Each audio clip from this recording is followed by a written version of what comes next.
আব্বাও বলেছেন? আমি আব্বা বলি, হ্যাঁ আমি আব্বা, এটা আমি সবাইকে বলি, বাবা বলি সবাইকে। থেকে 7 মাস হলো আজকে সে আমাকে ব্ল্যাকমেল করতেছে। আমার জীবনে এমন কোনো কিছু নাই যে হচ্ছে সে কাইরা নিতে চায় নাই, পুরাটাই ছাড়বেন, একটাও কাটছাট করবেন না।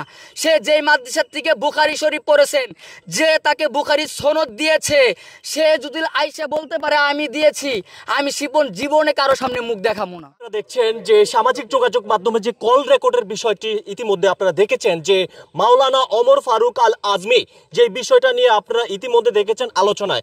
আজ রয়েছে শিপন, আমরা এই শিপনের কাছ থেকে আজকে জানবো যে এই যে কল রেকর্ডের বিষয়, ইভেন হচ্ছে মাওলানা ওমর ফারুক আল আজমি তাকে যে কুবুদ্ধি দিয়েছিলেন সেই বিষয়ে আজকে হচ্ছে আমরা এই শিপনের কাছে জানবো। আসসালামু আলাইকুম ওয়া রাহমাতুল্লাহ। ওয়া আলাইকুম আসসালাম ওয়া রাহমাতুল্লাহি ওয়া বারাকাতুহু। আপনি কেমন আছেন?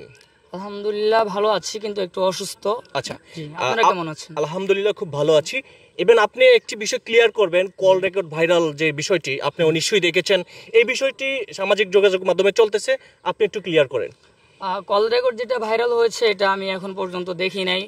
তারপরে হচ্ছে আমি এখন পর্যন্ত ফোনটাও হাতে পাই নাই। আমি কালকে রাত 10টা 10:30টার দিকে হচ্ছে আমি নাটোর থেকে ঢাকাতে আসি। হ্যাঁ, তো হচ্ছে হুজুর কালকে আমাকে ফোন দিয়ে বলতেছেন যে তোমার জন্য হচ্ছে আমাকে পুলিশে ধরতে আসতেছে। খালি এতটুকু আমি শুনতে পারছি, আমার কানে আমি এতটুকু শুনতে পারছি যে এতটুকু বলতেছেন। আর ওই ফোনটা ছিল নোকিয়া ফোন এবং হচ্ছে ভাঙা ছিল, এই জন্য কথা আমি বুঝতে পারিনি, শুধু এতটুকু শুনছি। আর আমি সাথে সাথে পাগলের মতো হয়ে গেছি যে আমার জন্য হুজুর কেন পুলিশে ধরবে, এটা যে আমি যদি দোষ করে থাকি কোনো, তো হচ্ছে আমি দায়ী, আমি মানি যে আমি দায়ী। আমি এখনো বলতেছি যদি আমি কোনো দোষ করে থাকি, আমার কথা শোনার পরে যদি মনে হয় তো হচ্ছে আপনারা আমাকে যে শাস্তি দেবেন সেটা, কিন্তু আমার কোনো দায়ী না। ঠিক আছে, এখন দ্বিতীয় প্রশ্ন করতে পারেন আপনি। আচ্ছা, যে বিষয়টা আপনি হুজুরকে বলেছেন যে তুমি তাড়াতাড়ি চুল কালার করো, ব্যবস্থা আমি করে নিচ্ছি, সেলুনও আপনি ঠিক করেছেন, সব কল রেকর্ড কিন্তু ইতিমধ্যে সামাজিক যোগাযোগ মাধ্যমে চলে গেছে।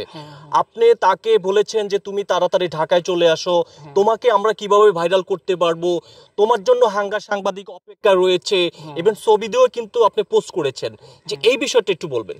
আচ্ছা, 1 নম্বর কথা হচ্ছে যে এইগুলা কিন্তু আমাদের পার্সোনাল ব্যাপার, বুঝবেন। কিন্তু আমি সবাইকে বলতেছি আমি খুবই অসুস্থ, এই জন্য কথা বলতে পারতেছি না। আমি কালকে থেকে না খায় পর্যন্ত আসছি, শুধু একটা স্পিরিট খেয়েছি। আচ্ছা, আমি উত্তর দিতেছি। সেটা হচ্ছে যে এটা কিন্তু আমাদের পার্সোনাল ব্যাপার, এটা কেন পাবলিশ হইলো, 1 নম্বর প্রশ্ন। আল্লাহর নবী তিনার পিছনেও কিন্তু একজন নামাজ পড়েছেন, তিনি হচ্ছেন আব্দুল্লাহ, তিনিও কিন্তু হচ্ছেন কি ছিলেন, মুনাফিক ছিলেন। 1 নম্বর প্রশ্নের উত্তর যে আমি তিনার সাথে কথা বলেছি, তিনাকে আমি ভাইরাল করেছি, এটা আমি মানতেছি, আমি তিনাকে ভাইরাল করছি। কেন করছি এটার উত্তরই আমি আপনাদেরকে দিব আজকে। হ্যাঁ, তো হচ্ছে কথা হচ্ছে যে তিনি ভাইরাল করছেন, কিন্তু যে কল রেকর্ড গুলো তিনি করছেন না ভাই। হ্যাঁ, যারা আছেন সাংবাদিক এখানে, আমি বলি আমি বলতে দেন আমাকে। এখানে 10 জন, এখানে 10 থেকে 15 জন সাংবাদিক আছে, আমি কথা বলতেছি। হ্যাঁ, আমার যদি একটা শক্তি না থাকতো তাহলে কিন্তু এখানে দাঁড়ায় আমি কথা বলতেছি না। আমি বলি, আমি তারপরে বলতেছি। এখন কথা হচ্ছে সে কিন্তু খুব ভালো করেই জানতো যে আমার পরিবার নাই, সে কিন্তু খুব ভালো করেই জানতো, 1 নম্বর।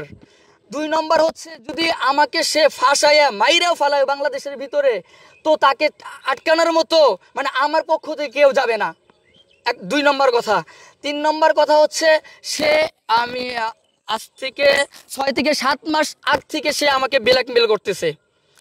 আমি এই কথাগুলো আমি কখনোই, আল্লাহি আল্লাহর কসম, আমি কখনোই হচ্ছে মিডিয়ার সামনে বলতাম না।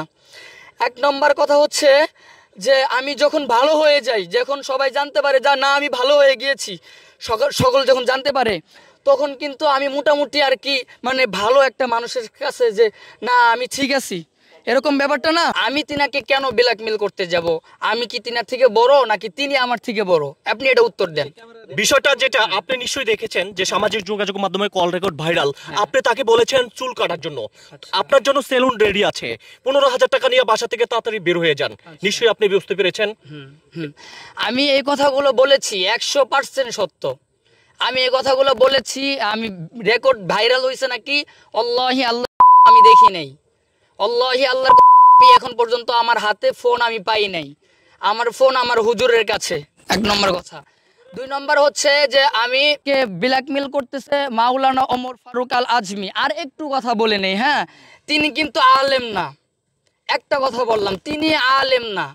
তিনি যদি আরবি মানে হচ্ছে যে আমাদের তাইসিরের যে পড়াটা আলিফ থেকে ইয়া পর্যন্ত মাজদার, আলিফের মাজদারগুলো যদি সে সঠিকভাবে বলতে পারে, আমি শিপন তাকে আমি 1 কোটি টাকা দিব, 1 কোটি টাকা, প্রয়োজন হলে আমি ভিক্ষা করে দিব, তবুও আমি তাকে 1 কোটি টাকা দিব। সে যদি এবারত পড়তে পারে আমার হুজুরের সামনে, সে আলেম কিন্তু বলেছে, হ্যাঁ, সে যদি এবারত পড়তে পারে আমার হুজুরের সামনে, ওকে আমার কিডনি 2টা দিয়ে দিব, আমি আমার কিডনি দিয়ে দেবো, সে যদি আলেম হয়ে থাকে। এবং আমি বলি এবারত আপনি বুঝবেন না, সে বুখারী শরীফের যদি 1 পৃষ্ঠা এবারত মানে জবরদস্ত সারা যদি বুঝাই দিতে পারে আমার হুজুর রে, তাহলে হচ্ছে আমার 2টা কিডনি হারে আমি দিয়ে দিব। এখন ঠিক আছে? আচ্ছা, তারপরে হচ্ছে তিনি যেই মাদ্রাসা থেকে আলেম হয়েছেন, সবাই তুলে রাখেন ভালো করে, পুরাটাই ছাড়বেন, একটাও কাটছাট করবেন না।